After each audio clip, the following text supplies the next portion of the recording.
Just yesterday, I, along with a group of us from Adat Shalom, went to visit the Nova exhibition.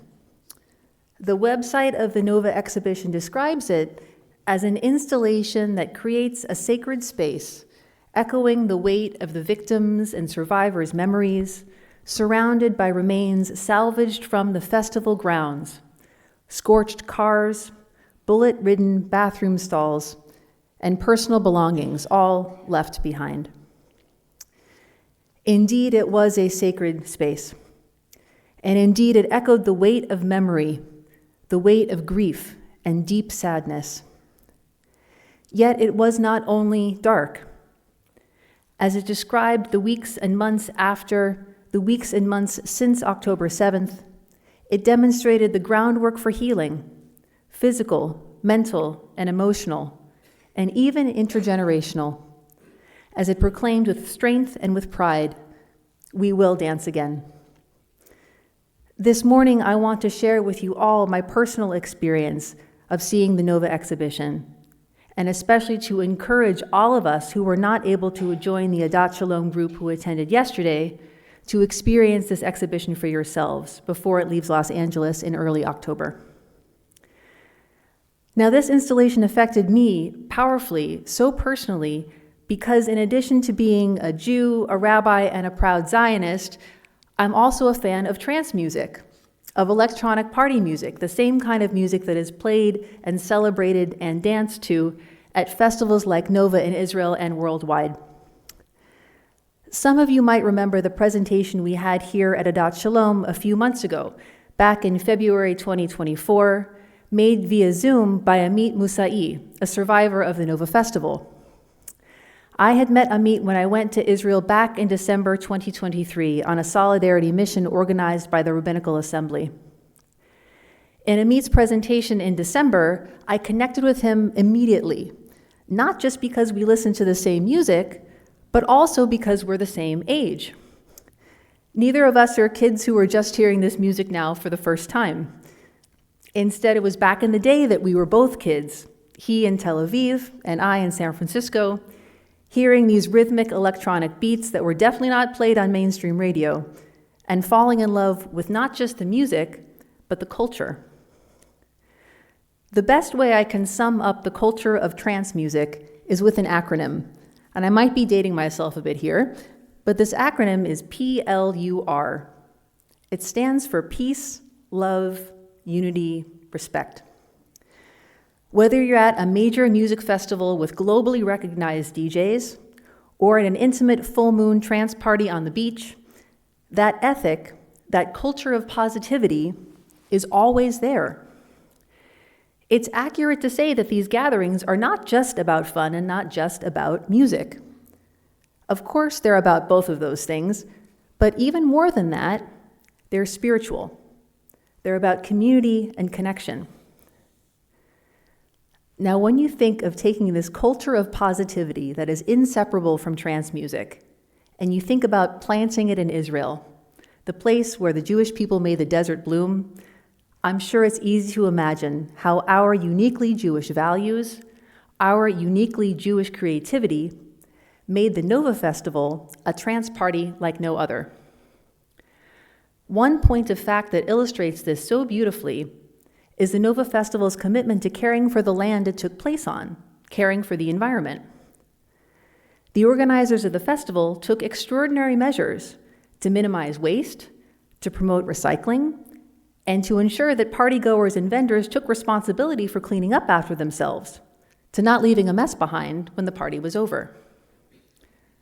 And this, all of this, is what the Nova Festival in Israel was about. Now, at the beginning of the Nova exhibition that we attended yesterday, the curators had created and played a special video to introduce these ideas. It interviewed the festival's organizers, along with attendees who were survivors, and they explained, in a way that we could all hear and understand, the power and the spirituality of music festival culture. They explained the close-knit sense of community that these celebrations create. And then they talked about the sunrise. Now, this particular facet of trance culture is not something I actually have personally experienced. Back in my day, we partied inside, in a club or at a warehouse, and before times changed and the outdoor music festival culture really took hold, I started to observe Shabbat, spending my own Friday nights singing around a Shabbat table rather than dancing at a party. Yet still, for all those who attended the Nova Festival last October, there was the sunrise. The experience of dancing outside through the night with light shows and glow sticks to illuminate the darkness, and then to have the darkness give way to the majesty of the sun's natural light.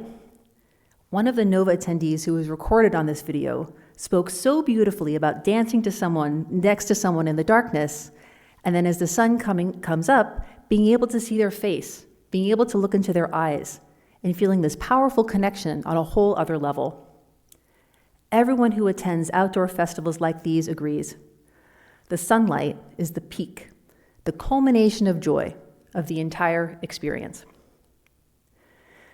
Of course, it was at this moment, the peak and the culmination of this celebration, this party on Simchat Torah in the land of Israel, a celebration of peace, love, unity, and respect. It was at this very moment that the terrorists attacked. The organizers of the Nova exhibition clarify for us so poignantly that this terrorist attack was the largest massacre in music history.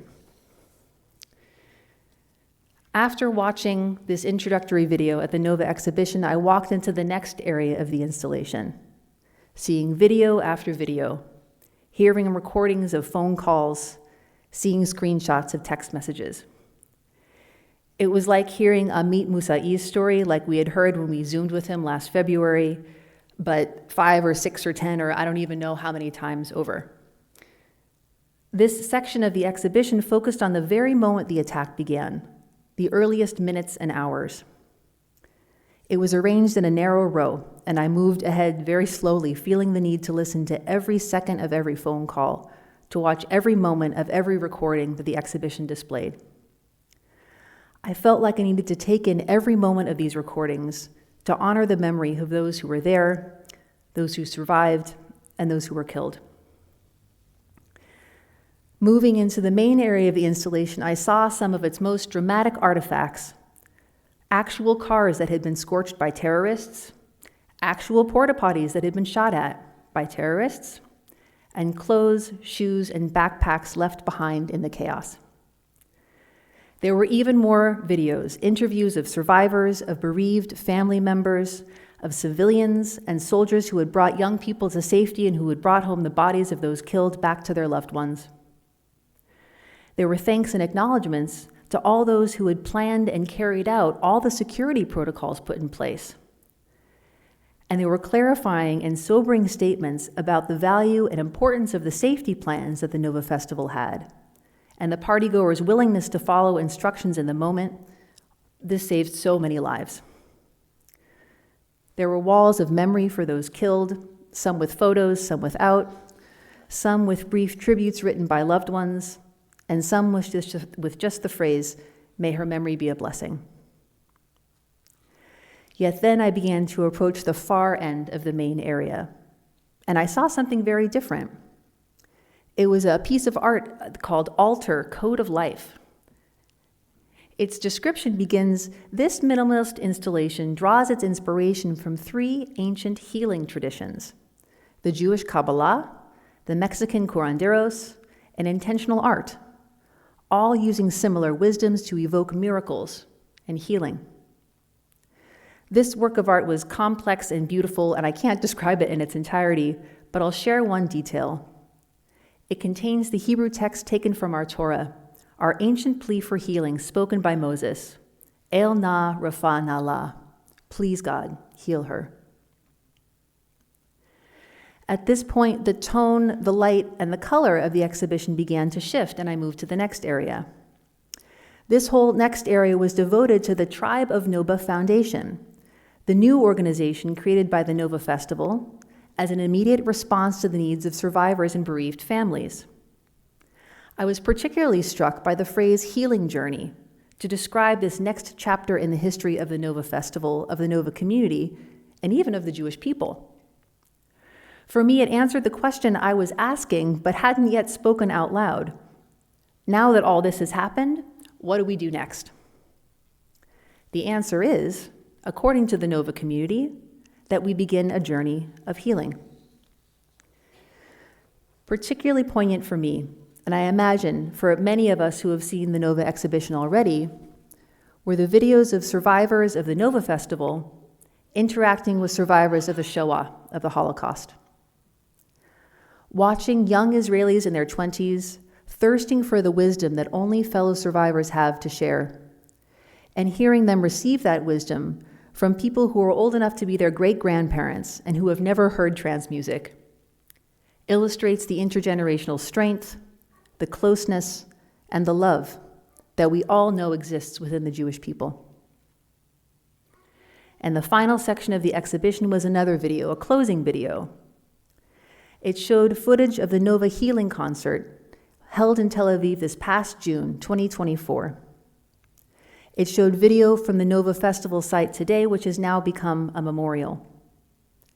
And it captured the story of one Nova survivor who explained that his own great-grandparents survived the Holocaust, now he has survived the Nova massacre, and that his own children will grow up knowing that they are descendants of survivors, that their ancestors are the strongest people anyone could possibly find.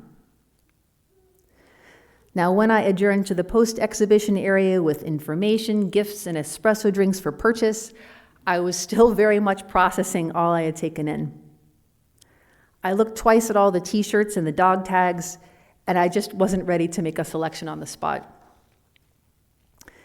And so I asked the cashier, of course, a young Israeli, how long the exhibition would be in town for, and whether or not I could come back to the gift shop without a ticket to the full exhibition. Reassured that I could take the time I needed, I was ready to go home, to find a way to move on with the rest of my day. And then I started to wonder, I started to think maybe that's what the experience of healing is all about.